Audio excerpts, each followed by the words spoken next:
So why did migrants move west between 1839 and 1860? Well, the first reason that we're going to start off with is the economy.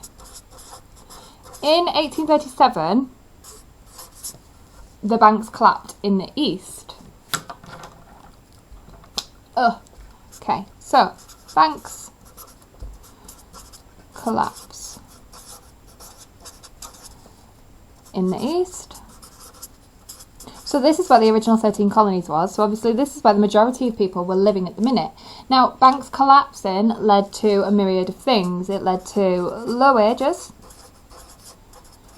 It led to high prices on food and goods. So the cost of living went up dramatically when the banks collapsed, because obviously no money was being pulled into the economy, so people didn't have jobs, leading to job losses across the country because people weren't buying stuff, and when people aren't buying stuff you don't need to create anything, so factories shut down, and of course farming suffered as well. So farming goes down in this era, and because the majority of people are immigrants to America, they are working on farms as labourers, low paid wages and so on, so this impacts them in the case that they start losing their jobs and losing their money, and food becomes a bit scarcer and expensive where it is. And there were rumours in the West of gold. So obviously in 1948 we have the gold rush, but even before that we have rumours of gold in the West. So there was your first reason why migrants moved west between 1839 and 1860. Okay, the next reason we're going to look at is because of beliefs and values. We'll put both, beliefs and values. So, in 1845, journalists start talking about a new concept called manifest destiny. Manifest destiny was largely a religious term, but did eke into people's beliefs. The idea that Native Americans needed saving. Let me just move that a bit closer. So, the belief that natives needed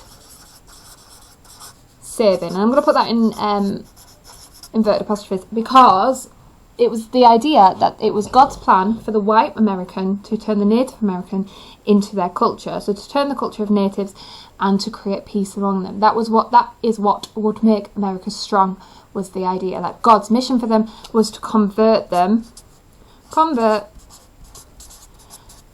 to Christianity. Now, sometimes this was a moral mission, and you did have groups of people going and taking this as a moral mission in order to change the religions and convert more people to Christianity, which is one of the major aspects of Christianity, is converting more people to the religion.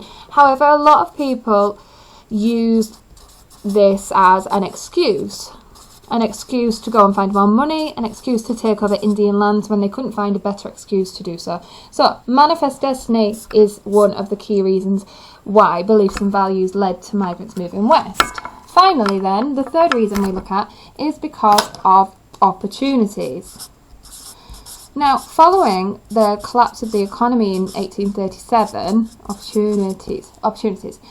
Rumours of rich farming land began to go throughout the poorest in society. So, rich farming land. And we've already talked about how job losses and farming and agriculture went down. So rich farming land was really, really important to people, because not only could they grow their own food, but they could also start growing food to sell. So this encourages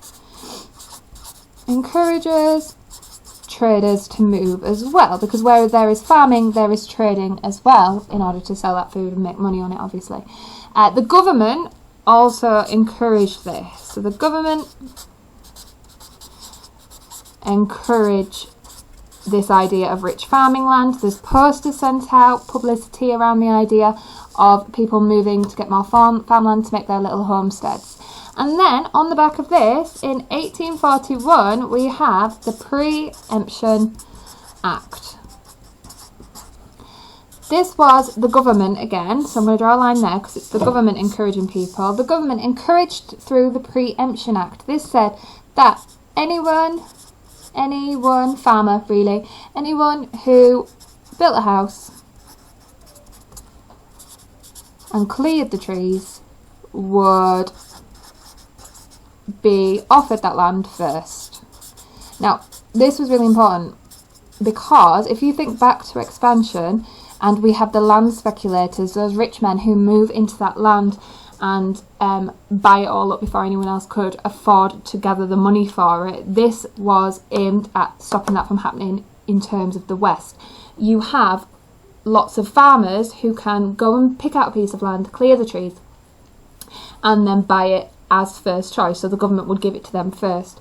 So the idea of the Preemption Act stopped people's fears about land speculation and encouraged more people to move to the West. So, to summarise really quickly, if we get a question on this, we're going to talk about the economy breaking down in the East, we're going to talk about beliefs, attitudes and values, and we are going to talk about opportunities, and I'll just zoom out there so you've got a nice good old whole picture of that messy but thorough document I just made.